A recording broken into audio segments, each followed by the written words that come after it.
Welcome back. All right, so we're going to talk about 4 of the goaltenders that are available in this year's draft class.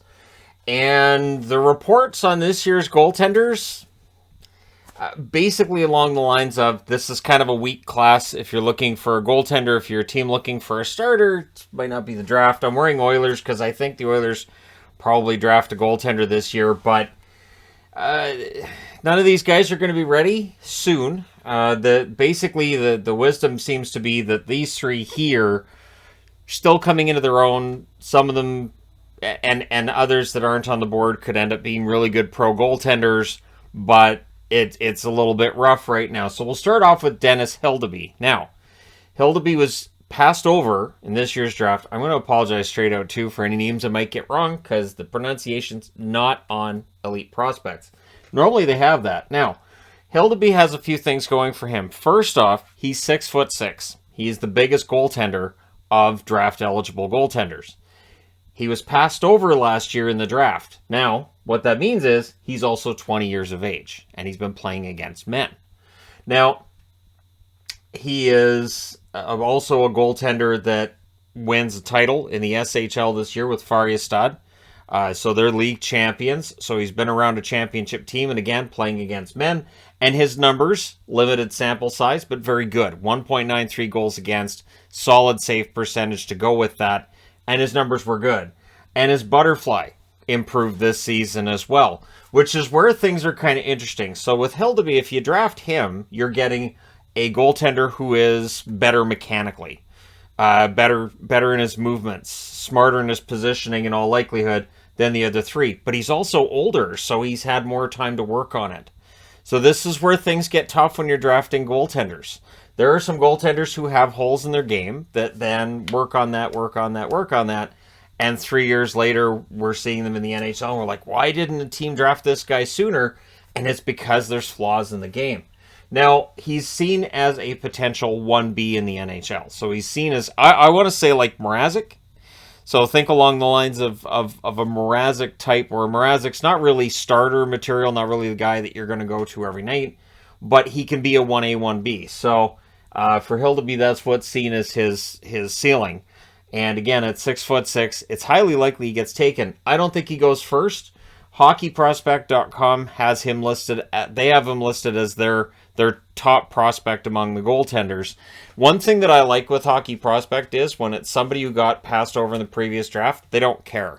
There are various publications that may not look at a guy who's an overager as being as important as the guys who are in their first year of eligibility. Hockey Prospect just says, you know what, this is the most sound goaltender of the bunch. So they had him at number 1. They had Tyler Brennan at number 2. Brennan, it's likely he ends up being the first goaltender taken this year. 6'3", size, good movement in the net. Isn't it weird how a goaltender being 6'3" now, we look at that and go, kind of getting a bit short. Eventually they're all going to be 8'9", and we're going to wonder, how did this happen? Who bred these kids? So the size and the movement are good for Brennan. The defense in front of him this year was poor.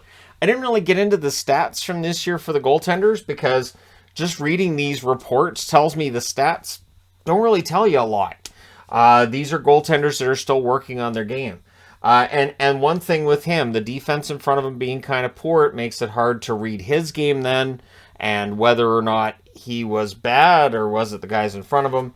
It's too early to say what his ceiling is what I was reading in the reports. And again, where this information comes from, Elite Prospects has their draft book that's out, and HockeyProspect.com has their draft book that's out as well. For Brennan, he could end up being a starting goaltender. He could end up being a bust. It could go either way with him. He does need to work on recovery after save. So a big save and then the rebound, he's more susceptible to allowing those goals on rebounds. Which, again, a goaltender can work on that and fix that, and he very well may. Now, he's seen, and this was a note from HockeyProspect.com, he's seen as similar to 2018 pick Jakub Skarek, who hasn't really panned out the way as was expected.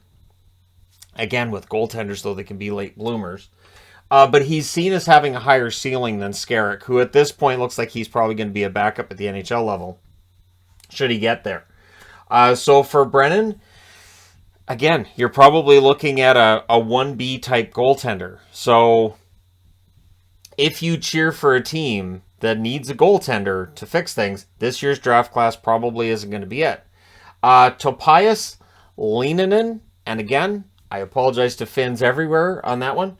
6'5" for Topias. So 6'5", big goaltender, right? Size and quickness. So not only is he big, but he's fast. So it's going to be between Leinonen and Brennan for who is going to be the number one goaltender taken in this year's draft.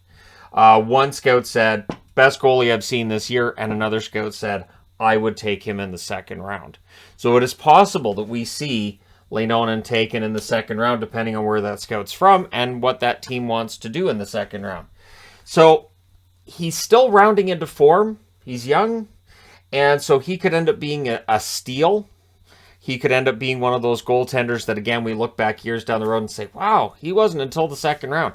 But again, this is so, the data on these guys and the talent is so raw that it really could go either way. He is seen as having better balance than Tyler Brennan. And so that absolutely works in his favor. He's bigger. He's got better balance. He does, though, get caught during the transition to the butterfly. So there's openings there when he's getting down into the butterfly that, again, he'll be working on, I'm sure, over this summer. I'm sure he'll be working on it the following season. And then it's a matter of, sitting down and deciding, is this something that we can coach and fix? Or is this something that means we're going to have to pass on him? And then the fourth one that was listed by hockeyprospect.com, Dominik Di Giuseppe, or DiVincentis. There, I'll go with that. 2 eyes at the end, because sure, why not? He's 6'2", so he's the smallest of the goal. He's a small goalie. He's only 6'2". Oh, these days, goaltenders, I tell you, I'm old enough to remember when it was the little guy go in the net.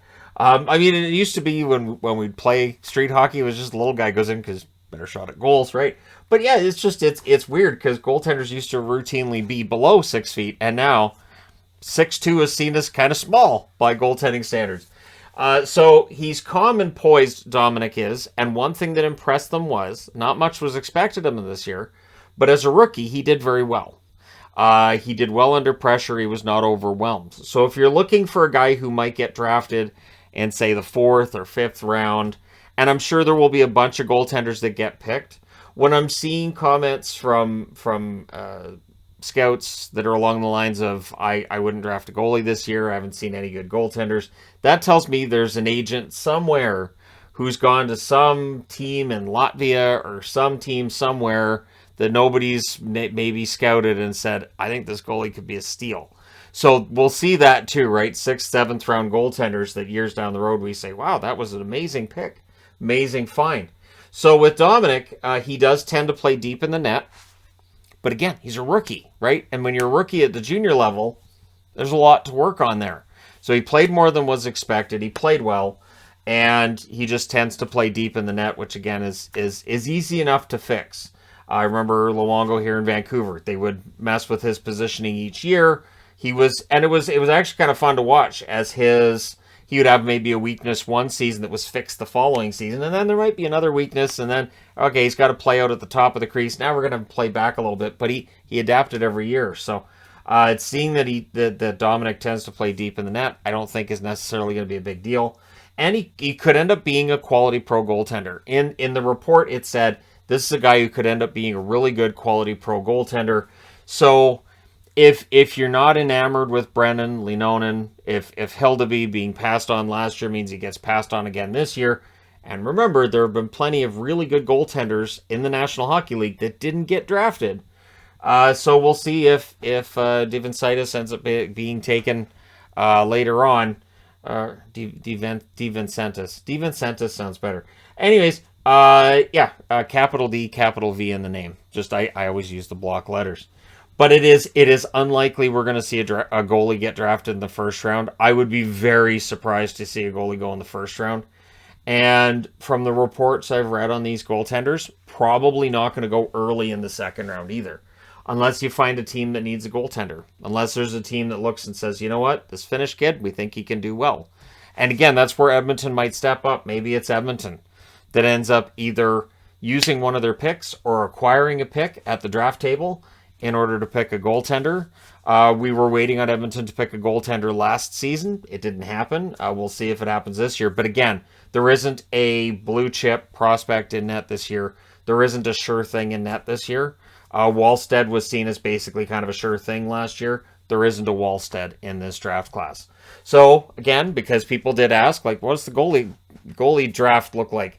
In terms of depth, there's some intriguing choices, but in general, they're not seen as being a crop of goaltenders that will fix your problem. So, again, if you have a team that needs a goaltender, it's probably best to look in free agency or look at teams' depth charts and say, that number 3 you've got, we'll take him. What do you want for him? So we'll see what happens. But let me know your thoughts. If you've watched any of these goalies play, let me know your thoughts on these goalies as well. Don't forget to hit like and subscribe. If you're browsing your way through, you just happened upon this video. It's going to be an interesting draft next week. I'm looking forward to it, and I'm looking forward to you guys joining us and watching. Of course, we'll have a live stream for the first round as well as on day 2 for rounds 2 through 7, depending on how long the second day of the draft goes, because it got ridiculous last time, so if it does that again, then no. But yeah, so there you go. Let me know your thoughts, and let me know, ballpark, how many goaltenders do you think get picked this year? Again, I just have 4 on the board. It could be as many as 10, 12. We'll see. But let me know your thoughts. Thank you guys so much for all your support. I will talk to you again soon.